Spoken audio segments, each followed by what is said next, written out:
de la session.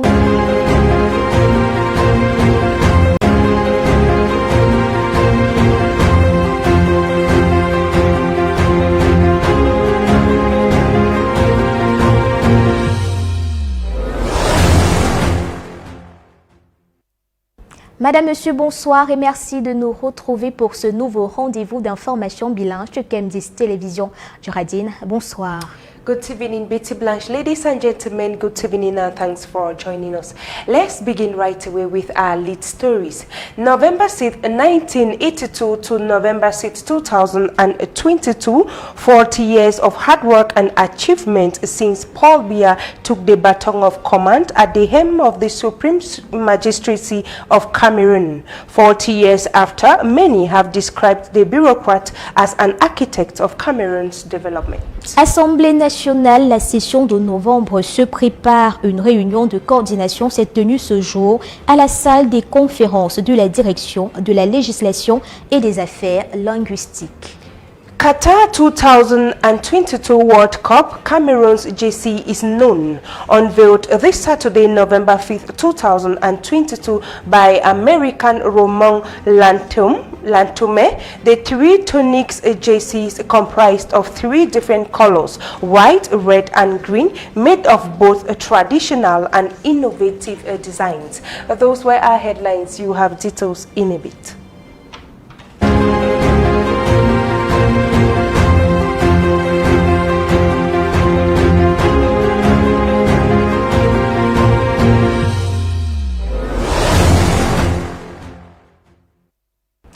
As you heard in one of our lead stories, Paul Biya took the baton of command at the helm of the Cameroon Supremacy on November 6, 1982. 40 years of hard work and achievements. Many have described the bureaucrat as an architect of Cameroon's development and emergence geared by 2035. His achievement speaks for itself, as Bertrand Teta report. The 40 years of his ascension to the Supreme Magistracy of Cameroon, Paul Biya's stay has been for most Cameroonians years of hard work and achievements. There has been great achievements under President Paul Biya also. You know,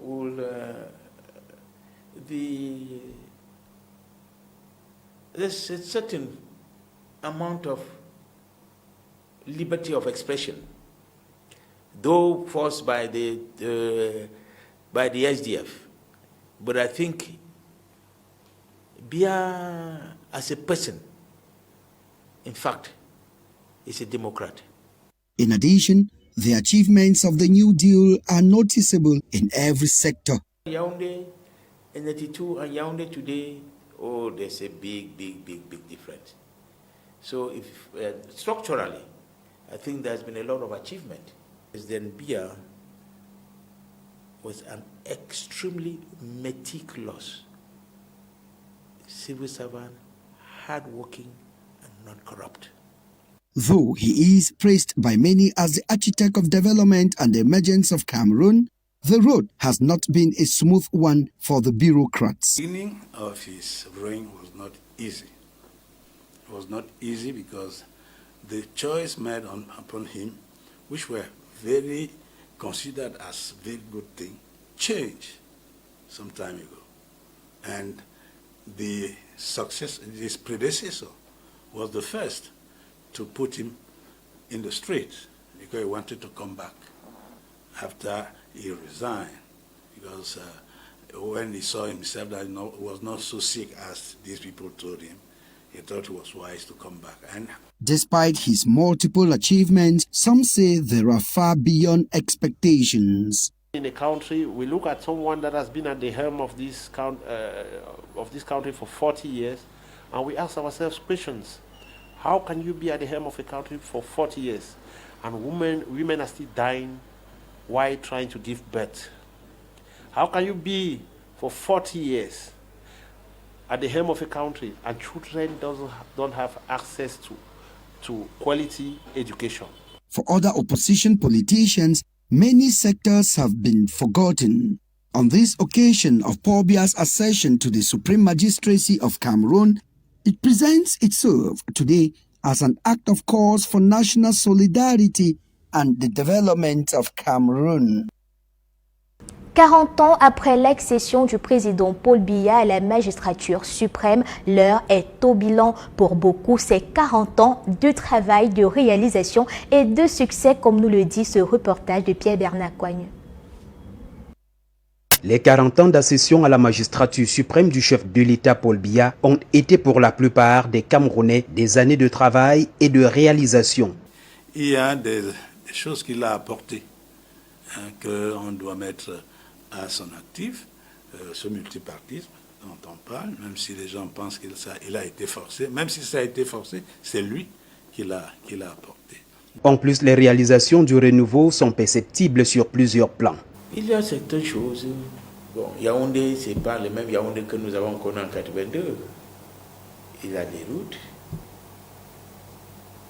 il a l'éducation, il a l'école. Il faut avouer qu'il y a les centres de la santé.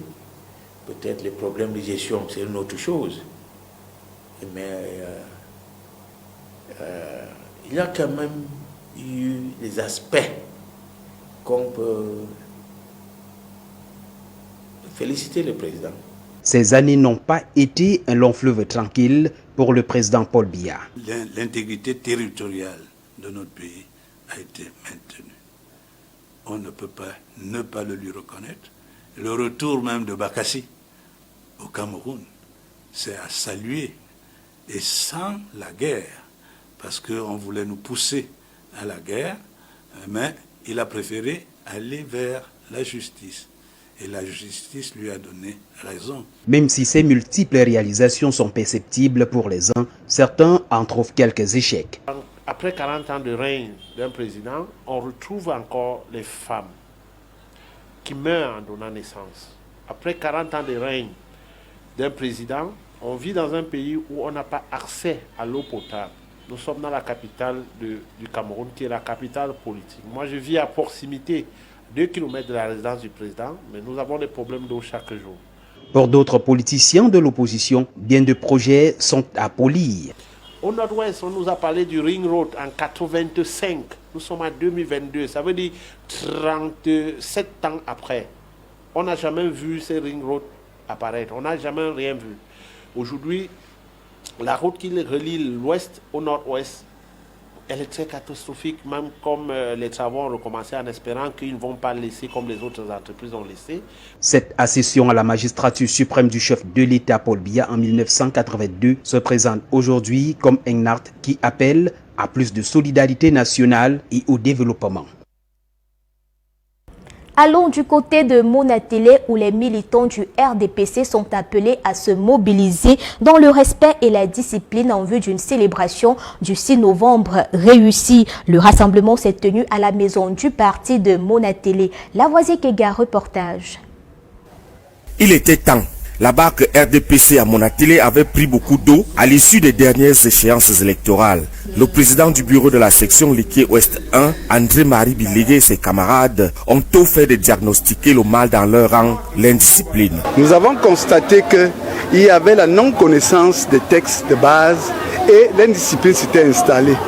Quoi de plus indiqué donc pour mobiliser les troupes qu'une conférence conjointe de section à la maison du parti de Monatélé le 4 novembre 2022 dernier et un thème tout trouvé à propos, la discipline dans le RDPC comme gage du fonctionnement optimal du parti et assurance totale pour d'éclatants succès lors des prochaines échéances électorales. Nous voulons le 100% dans le RDPC pour signifier à notre champion que nous tous nous sommes derrière lui solidairement. Première conférence de section après les récents renouvellements au sein des organes de base du parti. De nombreux militants tout tués également, bien recadrés par un panel de grands camarades ayant fait leur preuve de discipline dans leur parcours exemplaire au sein du parti. Les dernières élections municipales ont montré que, à cause de l'indiscipline, n'est-ce pas, des militants, le parti s'est affaibli et aujourd'hui, le RDPC partage des sièges avec 2 partis d'opposition au Conseil municipal. Donc je voudrais dire que le message aujourd'hui, c'est que tous les militants de la section Léquier Ouest 1 s'approprient les textes du parti et renforcent la discipline au sein de la section. C'est donc avec des militants bien outillés quant à leurs devoirs et responsabilités vis-à-vis du parti que le RDPC à Monatélé se prépare à vivre les futures échéances dans la discipline, la tolérance et le respect des textes du parti.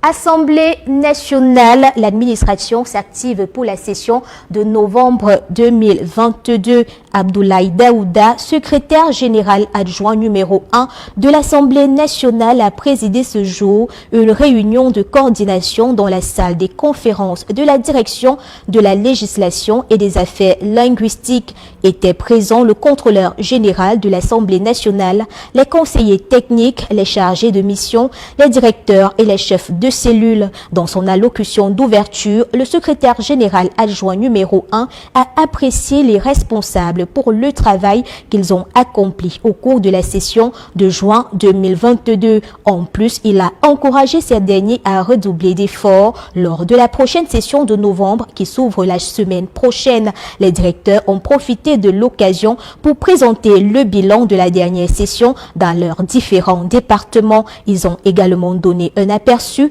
de la façon dont ils se sont organisés pour surmonter les défis de la prochaine session. Nous y reviendrons dans nos prochaines éditions d'information. Clap de fin pour la célébration des 40 ans du Palais des Congrès de Yaoundé du 1er au 4 novembre 2022. Les populations ont célébré le temple des grandes histoires du Cameroun à travers des tables rondes, foires, spectacles, expositions. Une commémoration présidée par le ministre de la Communication, René Emmanuel Sadi, représentant personnel du chef de l'État. Le compte rendu de cette cérémonie avec Nancy Diagne.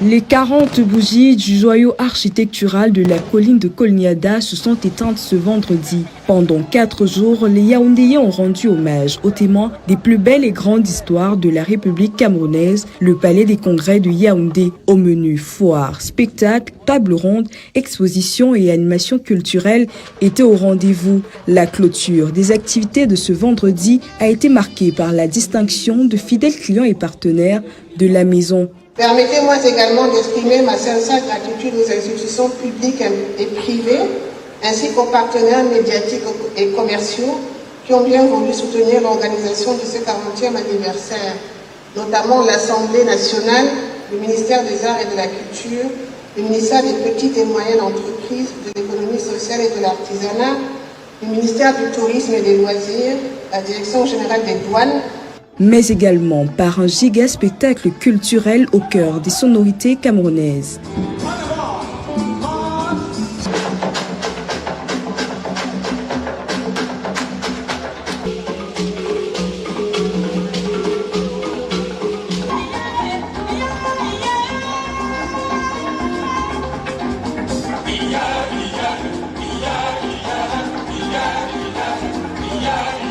Un spectacle qui a aussi accueilli les légendes de la musique camerounaise à l'instar de Toto Guillaume, Nguimé Manoulo ou encore Ama Pierrot.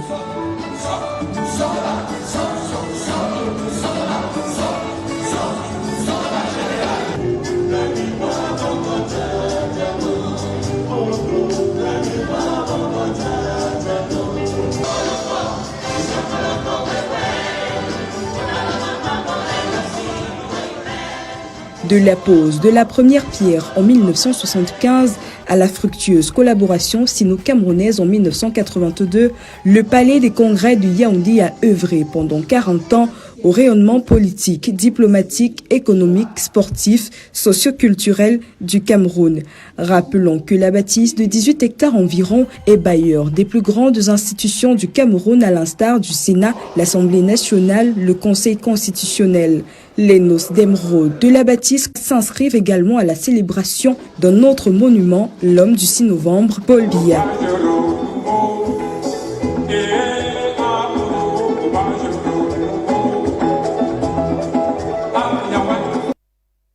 The Minister of Public Works, Emmanuel Nganu Jumesi, and the Nigerian Foreign Affairs Minister, Zuba Dada, have inaugurated the 408 meters bridge worth 21 billion CFA francs linking Cameroon and Nigeria. This great achievement, pregnant with socio-economic importance between West and Central African sub-regions, was well received by the population of Ekok in Cameroon and Fum in Nigeria.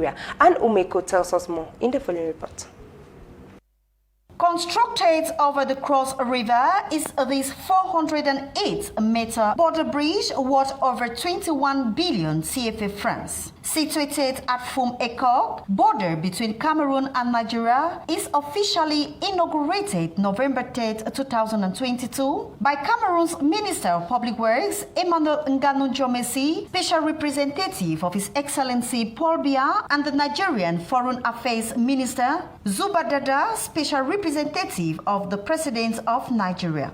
A unifying factor for both countries to strengthen relationship ties. The bridge is a symbol of togetherness between Cameroon and Nigeria.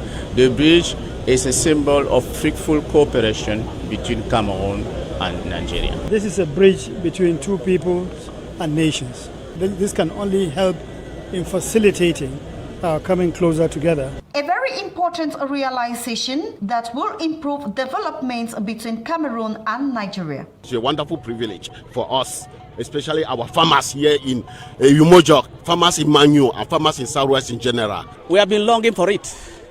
There can be a road, but without a befitting bridge, the road is meaningless. The population joyfully received the long-awaited bridge that is embraced with words of gratitude to His Excellency President Paul Biya. May God continue to bless him, His Excellency Mr. Paul Biya. The President of the nation, President Paul Biya, I would like to tell him a very big thank you that he has done so many things. He has changed the lives of so many people in Ekok as a result of that bridge that he has brought here. This 408 meters bridge, fruit of a joint effort between President Paul Biya of Cameroon and former President Muhammadu Buhari of the Federal Republic of Nigeria. It is a significant boost to the Bamenda-Enugu corridor, one of the top sub-regional trades between West and Central African sub-regions. Promoting local craft, Cameroon and Spain re-strategize. This was discussed during an audience granted to the Spanish ambassador to Cameroon by the Minister of Small and Medium-Sized Enterprises, Social Economy and Handicraft, Achille Basilikentois. We have details of this story in the following report.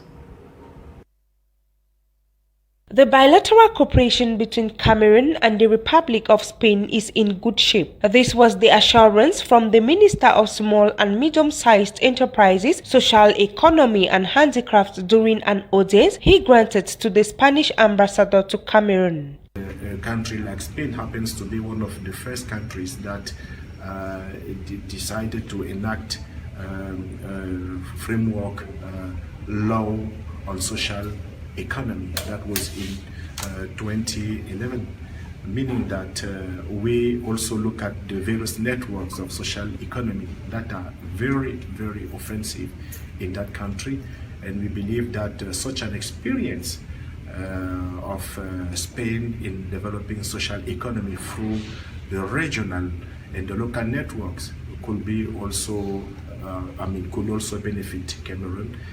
It was an opportunity for both personalities to revisit the various partnerships in the field of local crafts. We have identified some lines of work that can develop between the Spanish embassy and the ministry, and such as the promotion of l'artisanat and the exchange on the social economy. And we both countries give a lot of importance to small and medium enterprises, and we're also going to promote collaboration and exchange practices in that sector.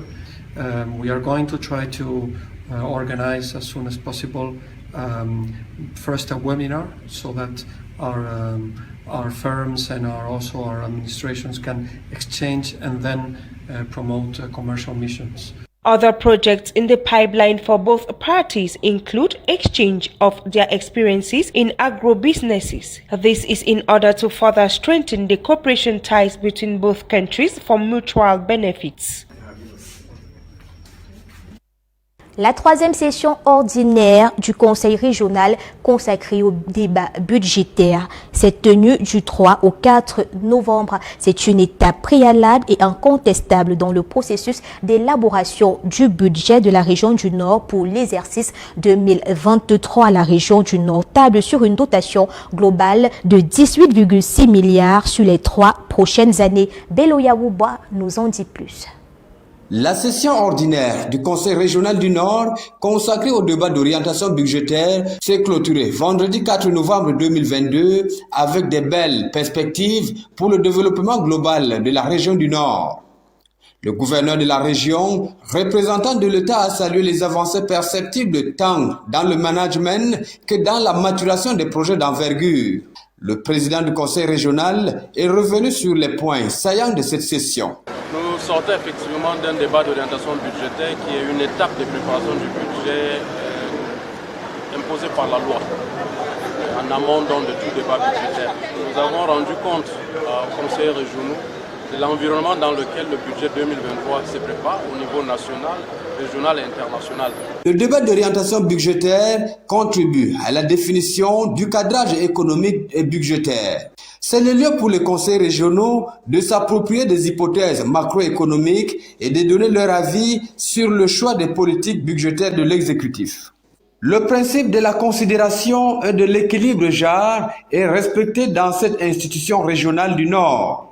Pour preuve, les femmes se sont constituées en association officiellement reconnue dont la présidente affiche clairement les objectifs. Nous allons travailler dans le social, nous allons encadrer nos femmes et nos filles du Nord. On va former les enfants qui n'ont pas d'emploi. Nous avons des enfants qui sont là, ils font tout, mais ils n'ont pas d'emploi. Nous avons des filles qui chantent. Ce conseil, qui s'est tenu en présence des autorités administratives et des élus locaux, a pris fin dans une atmosphère cordiale. La coalition camerounaise publier ce que vous pouvez payer a tenu son assemblée générale à Yaoundé du 2 au 4 novembre 2022. Les travaux qui ont abouti à l'élection d'un nouveau bureau de coordination a également permis à ce mouvement social de faire le point sur leur réalisation. Larissa Liking.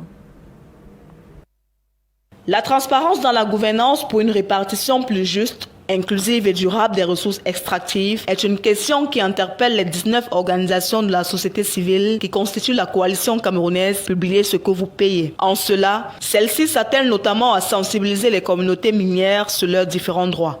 Et de ce point de vue, donc, nous avons démocratisé l'information en l'apportant aux communautés locales, au point où aujourd'hui les communautés sont capables de parler de l'exploitation minière en termes de connaissance des dégâts que cela occasionne, en termes de connaissance des acteurs qui sont autour et en termes de connaissance de ce dont elles ont droit.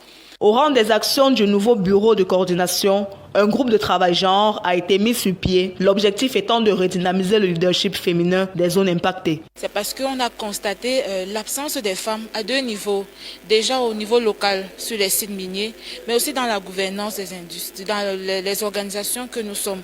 Vous avez constaté qu'il y a beaucoup d'hommes dans le bureau, il y a beaucoup d'hommes au sein de la coordination. C'est justement parce que les femmes ne se sont pas beaucoup intéressées à la question. Ça a souvent été considéré comme un secteur d'hommes. Et au niveau local, les femmes travaillent beaucoup sur les sites miniers, on a pu le constater, et elles sont exposées à beaucoup de dangers. Elles travaillent dans les sites miniers où il y a des cours d'eau, parfois infectés, contaminés au mercure, qui est un produit très dangereux, très nocif, et cela a des impacts sur leur santé. Depuis sa création en 2005, la coalition a contribué à l'avancée de quelques chantiers relatifs à la gestion du secteur extractif camerounais. De justice fiscale, parce que si vous avez une exploitation minière dans votre environnement, vous subissez des impacts. Et notre revendication, c'est que nous voyons comment ces impacts sont pris en charge pour être réparés.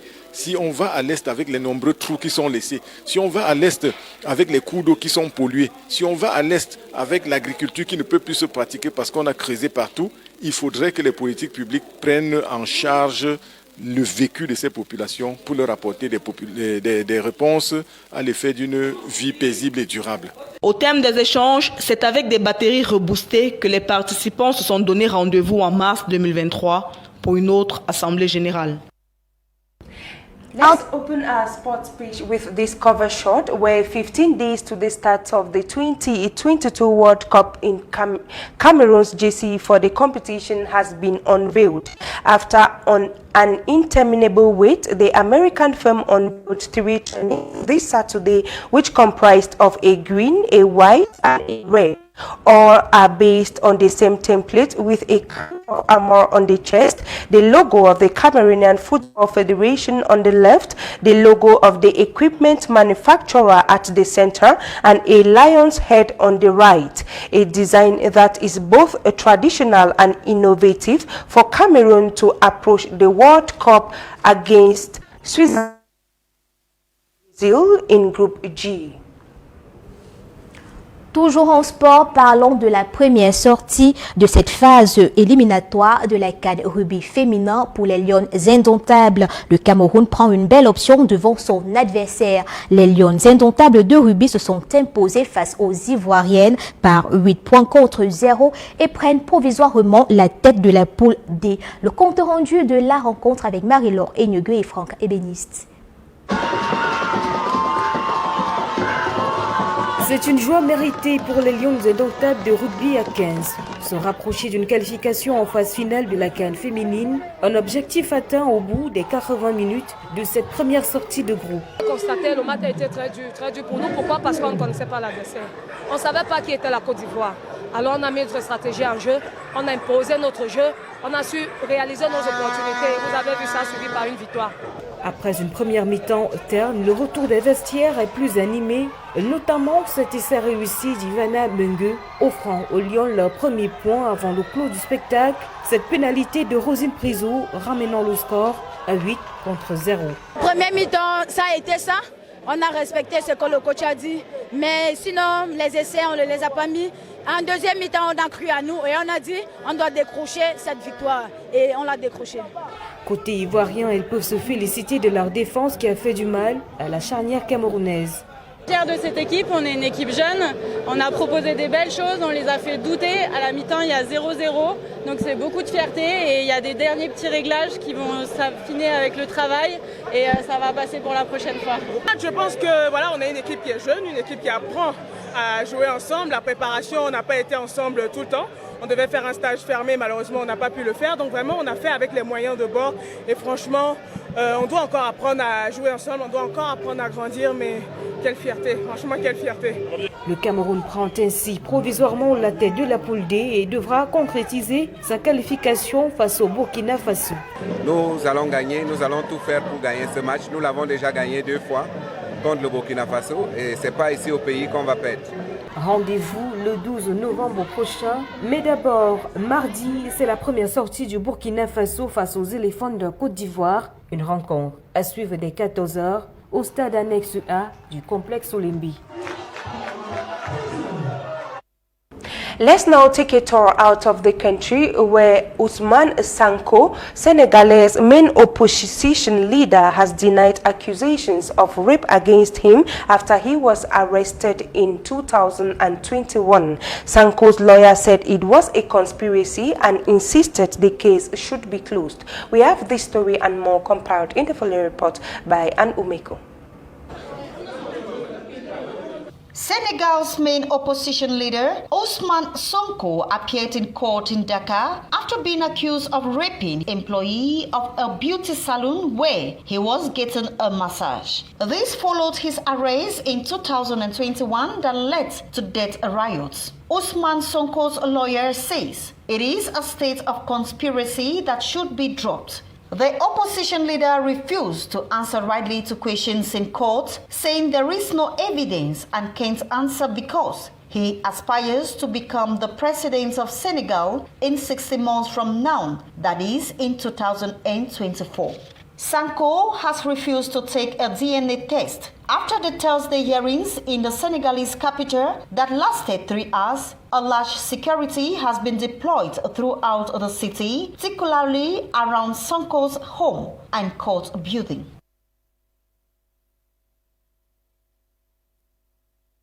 Thousands of demonstrators in Mali held a rally on Friday, November 4, 2022, organized by the High Islamic Council of Mali. The demonstration around Independence Boulevard in Bamako was in response to a social network video with insulting remarks about Islam and a man trampled on a copy of the Quran. Despite governments condemning the video, many Muslims remain furious, with Mali's population comprising of about 95% of Muslims. They think the act should be punished before the whole world and ask Malian authorities to take their responsibilities.